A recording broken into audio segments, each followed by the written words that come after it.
Hello, my name is Gabriel Garcia, and today I'm going to be working through question number 4.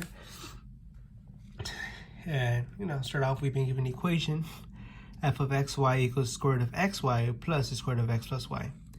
And the first task we've been given is to find a partial derivative with respect to x and a partial derivative with respect to y.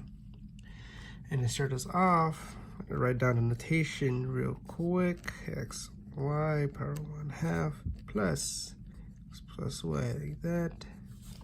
I like to write it in like power form, makes it much easier to work with rather than dealing with that weird line.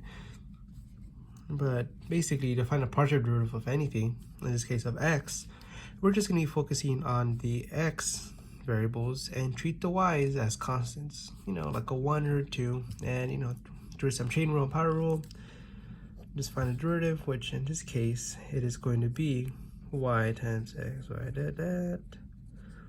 over 2 plus x plus y power negative 1/2 over 2. And the same idea applies when finding the partial derivative with respect to y. In this case, treat the x as a constant and y, as a variable as it was meant to be. But let me first write down the notation. And it's going to give us something very similar rather than a y at front. We're going to be getting an x at front over 2 plus x plus y, my bad, negative 1/2, and then x plus y, negative 1/2 over 2. Great. Now we got our partial derivatives. Now we're going to find our tangent equation. So we need to find a tangent line. We let t represent tangent line at a coordinate pair of 25. And we'll be following this equation of t equals f x naught y naught plus fx of x naught y naught times x minus x naught plus fy of x naught y naught times y minus y naught. And just to clarify, our x naught is 20 and our y naught is 5.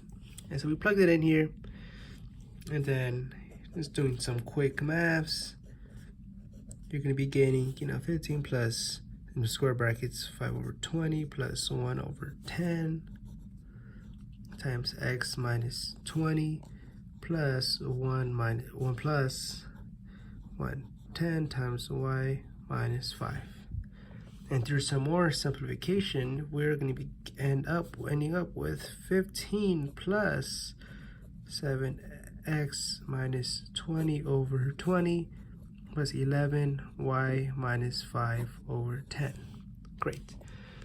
Now, to test out our new equation with a pair of 19.8 and 5.1, or t of 19.8, 5.1, now go ahead and plug it into the equation that we created right here. 15 plus 7 times 19.8 minus 20 over 20 plus 11 times 5.1 minus 5 over 10. After plugging that in, we get a nice fraction of 376 over 25, which is exactly 15.04. Nice.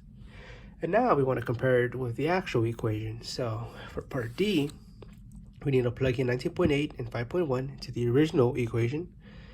And by doing so, as you see here, square root of 19.8 times 5.1 plus the square root of 19.8 plus 5.1, we'll be getting an approximate of 15.0389. And that's pretty close, by a very small amount. And, just taking a step further to get an exact error, margin of error we go down here. I didn't put out hiding that anyway.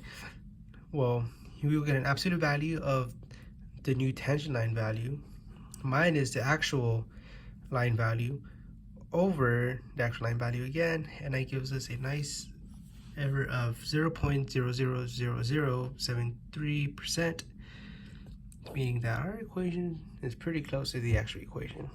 And that was my run through of part 4, question 4